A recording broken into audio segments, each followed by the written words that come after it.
Baby Monster အဖွဲ့ဝင်အာယွန်းရဲ့ဓာတ်ရိုက်တီးဆိုမှုအတန်တွေနဲ့ပတ်သက်ပြီးအမျိုးသားအိုင်ဒေါ်တဦးရဲ့တုံ့ပြန်မှုတစ်ခုကအွန်လိုင်းမှာအငင်းပွားစရာဖြစ်လာပြန်ပါတယ်။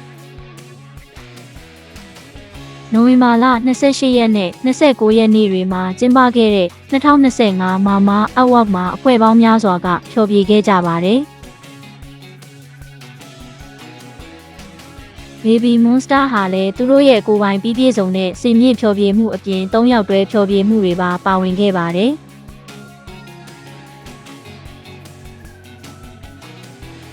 ဒီဖျော်ဖြေမှုတွေအပေါ်အမျိုးမျိုးသောတုံ့ပြန်မှုတွေထွက်ပေါ်ခဲ့ပြီးအထူးသဖြင့်အာယွန်းရဲ့ဓာတ်ရိုက်အတန်တွေနဲ့ပတ်သက်ပြီးဝေဖန်မှုတွေရှိခဲ့ပါတယ်။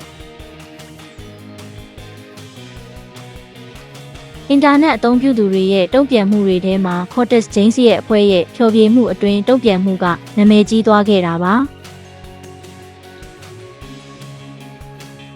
ဖျော်ဖြေပွဲအတွင်းထိုင်နေတဲ့ James ဟာအာယွန်းက Drag တခြင်းထဲမှာအတန်ရှည်တွေဆွဲဆိုတဲ့အခါသူ့ရဲ့မျက်နှာကိုရှုံ့မဲ့ပြီးမျက်လုံးတွေကိုမှိတ်ထားခဲ့တာကိုဗီဒီယိုရိုက်ကူးခံခဲ့ရပါတယ်။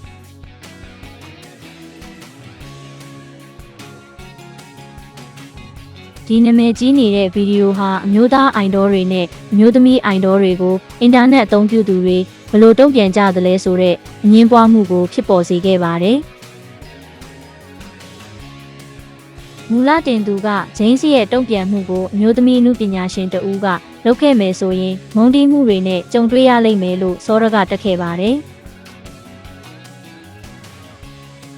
အချို့သူတွေကဒီအချက်ကိုသဘောတူခဲ့ကြပြီးအရင်ကသူတို့ရဲ့လုပ်ရက်တွေကြောင့်ဝေဖန်ခံခဲ့ရတဲ့အမျိုးသမီးအိုင်ဒေါ်တွေကိုဥပမာပေးခဲ့ကြပါတယ်။